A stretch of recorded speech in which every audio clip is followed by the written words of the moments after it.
It's spinning, it's spinning. It says we are live, and welcome to Alison Dee. Thank you so much for coming in this evening, and welcome to Be Kind, No Excuses, the place to be on Wednesday at 8 p.m. So Alison is a life coach, mindset mentor, and NLP practitioner, and passionate about helping people get control in their lives, which is what we're talking about in this group all of the time, because a lot of abusive relationships, they are about somebody else having control of your life, how you think, what you do, what you wear, what you eat, how you breathe. So welcome tonight, Alison. Really appreciate you coming on this evening. So I know that we put the bio up in the group earlier this week.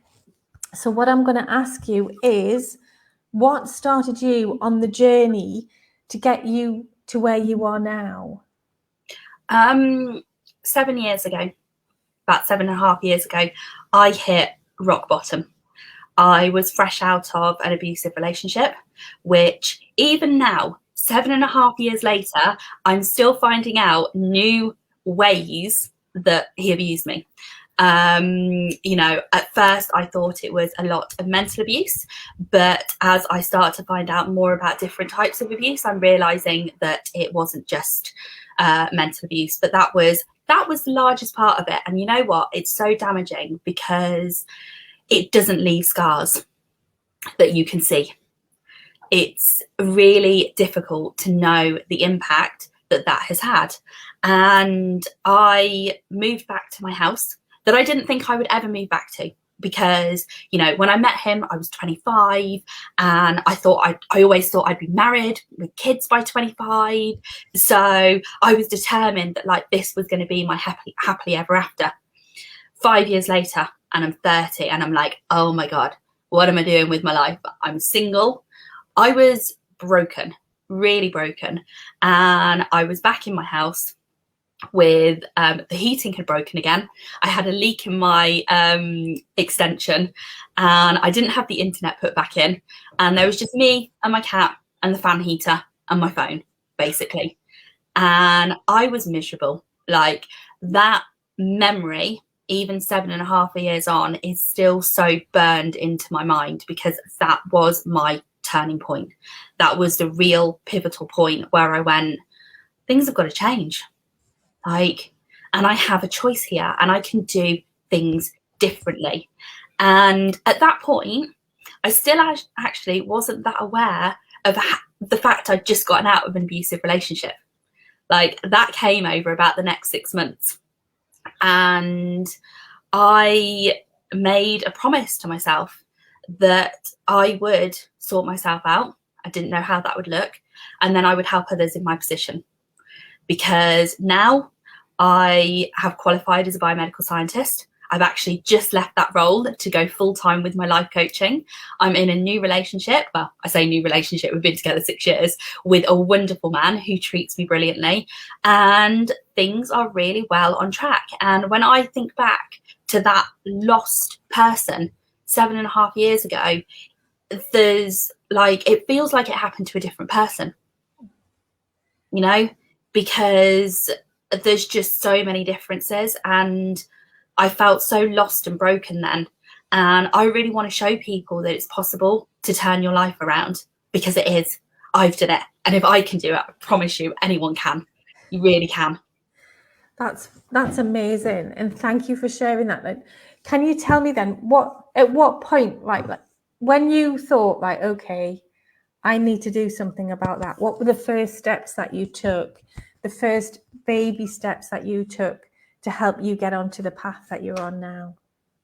So I decided that I would focus on the things I could control in my life. Yes, I wanted to be in a new relationship, but you can't control meeting somebody else. And I was well aware that I needed to do some healing before meeting someone else. And have to say, I'm very lucky Jason stuck with me, because I was still a wreck when he met me. I really was. And I acted out a lot. And he was very, very patient with me. And it's only really been in the last even 2 to 3 years that I kind of really broke through all the conditioning because my ex was so good at knowing what my trigger words were. So my partner now would use them without even knowing, like without even realizing, and I would flip and I would go off on one. I'd be like, don't say that, don't call me that. And he'd be like, whoa, I don't know what I just said. Yeah. I've gone off tangent. What was your question there? The first steps, when you realized at the moment that you had to do something, what were the first baby steps that you took? Because nobody just goes, I'm a practitioner, I'm this, I'm that. There must be a process behind that. So what were the first initial things that you did for yourself to get you on the path that you're on to now? So I like threes. I always like thinking in threes, planning in threes. So I decided to find 3 things to focus on that were within my control. My ex had very kindly helped me get into 18.5 grand's worth of credit card debt. So that was one of the first things. I was like, get that debt sorted, get, living life on my terms. He had alienated almost all of my friends and family. So I decided I would get my social life back on track, and I had put on a huge amount of weight, like the heaviest I've ever been, and I was not comfortable in my own skin, and that's what it's all about. It's not about the fact I was carrying this extra weight. It was the fact I wasn't happy and comfortable with who I was as a person. So those were the 3 things that I focused on: getting out of debt and getting a better job, and getting my social life back on track and losing weight. And I did all those things. And then it was like, but I still wasn't happy. And I just kind of almost threw myself into distractions, because I was out partying every weekend. And then I was so busy in the week that, I even took on a second part-time job just to keep myself busy. I really didn't like being alone with myself. So I would have plans all of the time. And then I got to a point where it was like, I've achieved my goals. I mean, I've still got about 3 or 4 grand of that 18.5 grand debt left to pay off. So paid off a massive amount of it. And then I realized that I had a lot of friendships around me that were very fair weather friendships. They were good to go out partying, but they weren't really serving me. They weren't people I could really rely on. They weren't people that I could talk to about what was going on. So I think at that point, actually, I made the decision to go back into therapy, counselling. I did some CBT therapy, and that wasn't actually that helpful for me.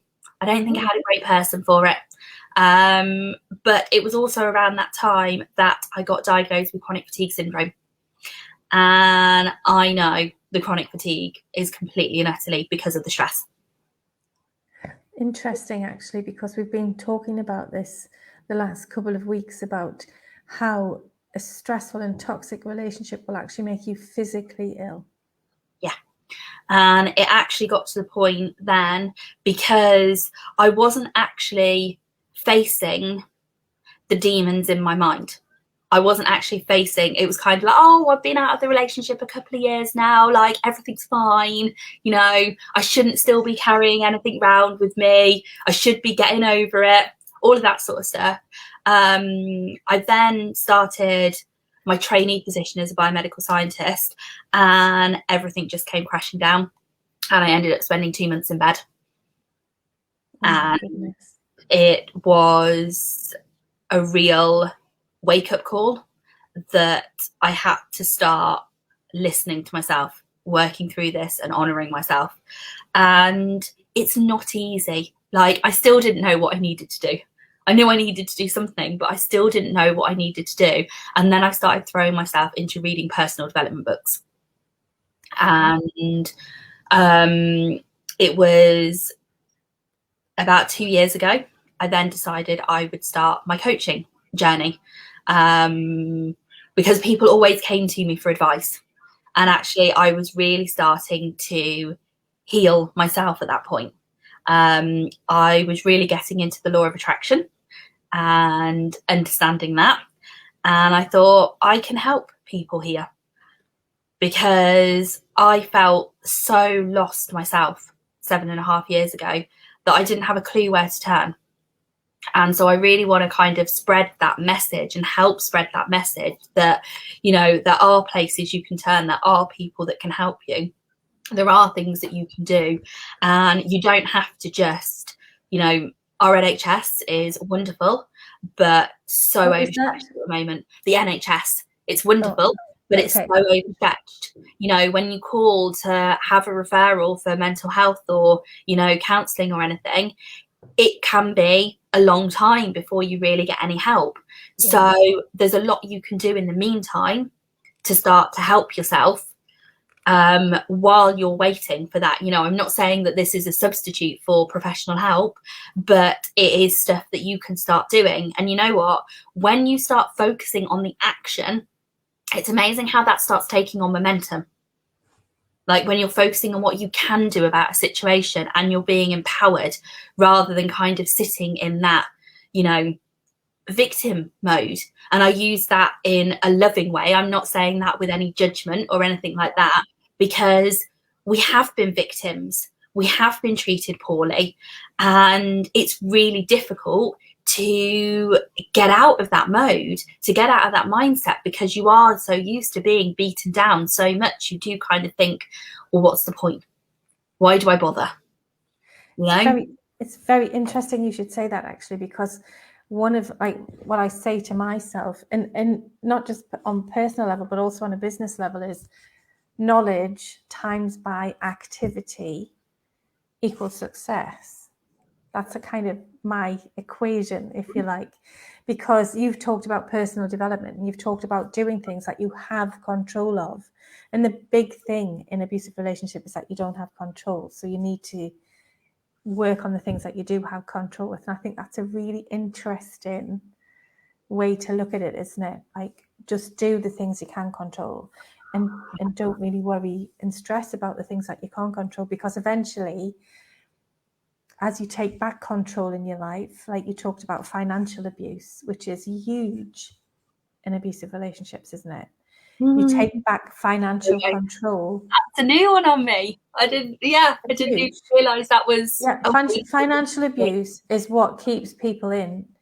A lot of the time, it's what keeps people in abusive, intimate relationships, because, for example, I think a lot of women commit career suicide when they have their children and they reduce their hours at work, and their partner's working full time and bringing the money in, so they don't have as much control, and then they're not able to live independently without that person.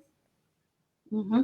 So they can't, you know, from two ends of the spectrum, they're on low income and they can't even afford to rent a small place to take their kids to, or they, you know, they have what looks like the ideal lifestyle and kids are in paid for education, but the abuser says, well, if you don't stay with me, I'm not going to pay the school fees. Yeah. Like, and everything in between. Financial abuse is huge. That's the reason I do network marketing, to help women become financially independent. Wow. So the fact that you've mentioned like £18,500 of credit card debt or whatever debt, and if you look at that, if you look at the beginning of relationships, a lot of people really quite early on are convinced to get into a financial arrangement with their abuser. Yeah.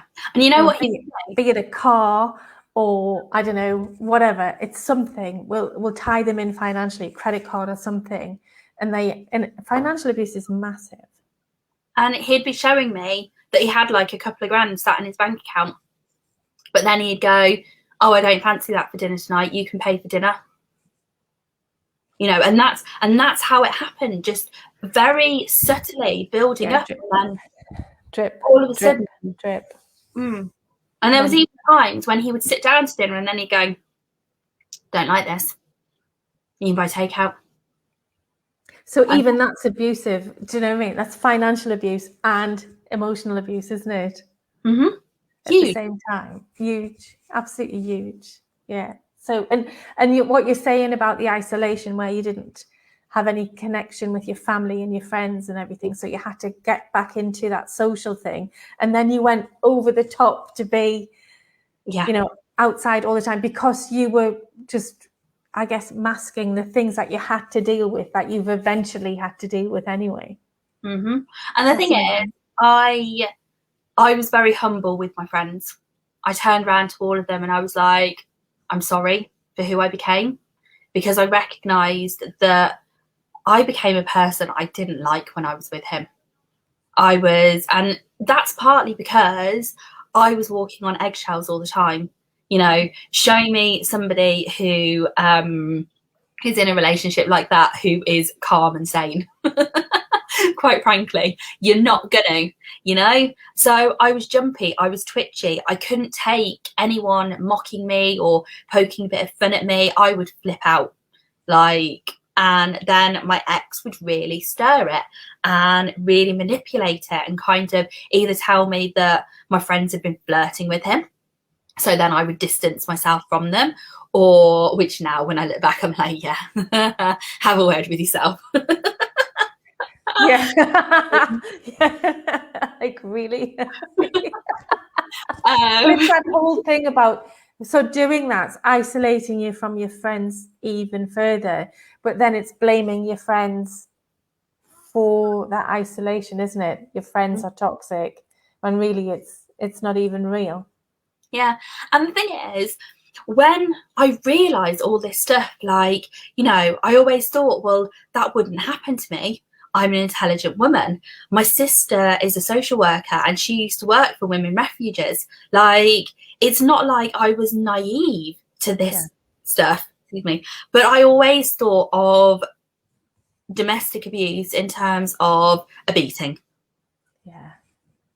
You know, and like I said, there's so many ways that abuse can be going on without that beating. Although I have no doubt it was about to turn physical, because 3 months before we split up, he punched a hole through the living room door and told me I was lucky it wasn't me. So there's your warning. And that was quite terrifying, because I literally, what had happened is we had been broken into a few months before and he had gone off to the football.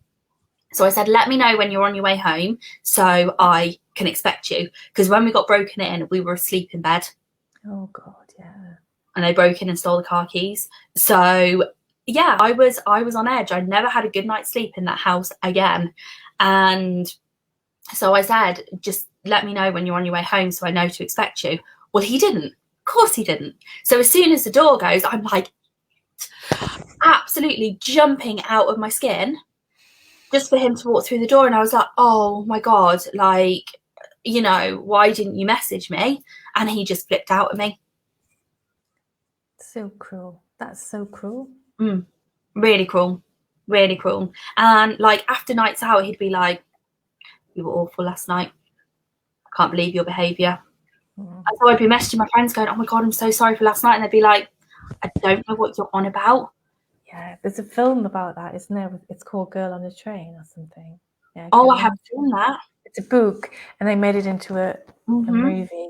And I watched it and in about 5, and I'm terrible because about 5 minutes in I was like, oh, I know what's going to happen now. It's him. There's a bloody knock. Completely spoil it, but I can't watch anything. I was like, I see it. I can see it straight away. I suppose that's why I've written the book. Yeah, I can see it straight away. So really? Yeah, so that whole he has done that so well. But don't you think they're all the same? Like the universe is popping out these people who are abusive, and they're all the same. They just come in different colors, like jelly babies, because they all do that financial abuse. They all do that isolation thing. They all do. They're putting you down. They all do the dissing your behavior, even though like your friends are like, what are you talking about? You're just being you. Yeah, and like stuff, we have no issue with what you're doing. So then I was really on edge because it was like, well, I don't know what I did, but I didn't do anything. Yeah, it's just completely taken away it's gaslighting, isn't it? Total gaslighting. He's taken away your belief in yourself, and you're like, what what did I do? And you rack your brains like, what did I do? What did I do? You didn't do anything. He's just gaslighting you completely. Yeah. Absolutely horrible. People are commenting. Hazel says hello. Karen says that's a brilliant chat. And Kay saying this is very interesting and positive. And Karen, if you could explain this, mobile phone contacts are a big thing too. So Karen, if you could put in the chat what you mean by that. And also, obviously, Karen, you've had previous experience of somebody running up debt in your name, which is absolutely appalling. Karen's actually written a book that I'm reading at the minute about narcissistic behavior, which I'm really interested in reading. So thank you, Alison. The next question is, how difficult has it been from you to get from 7 years ago to where you are now? Like emotionally difficult? Like, tell us about how your feelings have been. It has been difficult, but I'm glad I'm not in that situation anymore. Like, nothing that I can go through is as difficult and as sad and lonely as being in that situation, feeling so on edge all the time, feeling like I couldn't be me, like second guessing myself, questioning myself all the time. It's not been easy, but I would do it all over again 10 times harder. Quite frankly. Yeah, there's something that I put in the group last week. I think people say about being strong, you have to be strong to leave that relationship. I think, they say I'm stronger now, I've done it, I'm stronger. And I think if you're strong enough to be in that relationship, you are more than strong enough to be out of it. Totally. He totally diminished my confidence to the point where I thought I was dependent on him. Yeah. And within a couple of months of splitting up, I was saying I would rather be single for the rest of my life than in a relationship like that. Yeah, absolutely. It's much easier to be out of it, isn't it? Once you've taken that step. I mean, I was terrified. And the way we split up wasn't even really, it was a bit of a weird way we split up, because I was looking at renting my house out. So I just had friends living in my house covering the bills. And I mean, he would lord that over me as well. Oh, it's my house. And I'd be like, well, that's not fair, because I own my own house as well. It's just we decided it was better to rent my house out. It was more financially viable to rent my house out as opposed to his. And we both worked nearer his house. So it was the logical decision. So I'd be like, don't lord that over me. Like, that's really cruel, because I own my own house. And then we had a leak in the loft and all the ceiling fell through in the spare room. So insurance paid to get it all redecorated. And actually, because he had put really good quality carpet in there, we could go for a lower quality carpet and get all of upstairs redone. Mm-hmm. He did it all when I was away for my sister's wedding. Like, we were supposed to be doing it all together, and I came home and I was like, what the hell's this? Like, and it was so bland as well. He was determined not to allow me to have any of my personality in there. Whereas it's like, in my living room, I've got a bright red wall. I like feature colours. In the bedroom, I've got a bright pink butterfly wallpaper, and he was determined to not allow me to have any of my personality there. But then I was kind of like, this is ridiculous. I'm in debt. I'm working a temporary minimum paid wage job, and I've got an asset there that could be making me money. So I spoke to my friends and I said, look, I'm going to look at getting this professionally rented out. However, if you want to pay me those fees, like, I'll get it valued and everything. But if you want to stay here, you won't have to go through the estate agent. You can just pay me directly. And so we'll both save money on the fees and whatever.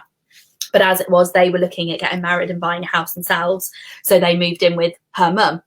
And I turned around and I said to my ex, you cannot pull one of your stunts again if I rent my house out. Because when we had an argument, he would then go, right, that's it, it's over. And I would move back to my house for a few days. Okay. So I was like, you cannot do that to me if I'm renting my house out, because I have nowhere to go if you do that. Like, I cannot just go back to my house for a week or so until, you know, we decide we're going to make it work again, not realizing how emotionally abusive that was. And he turned around and he went, yeah, can't do this anymore. And I was like, sorry, what? And yeah, a month later, I was back in my house thinking, how did this happen? But now when I look back, that was the luckiest escape I ever had in my life. Yeah. Like, Well so done. lucky. Well done to Thank get you. away from that. Mm. It's been so fantastic talking to you tonight, Alison. Thank you. And we could go on and on for hours. Yeah, we did one time. So the future is bright for you. Can you tell everybody how they can find you?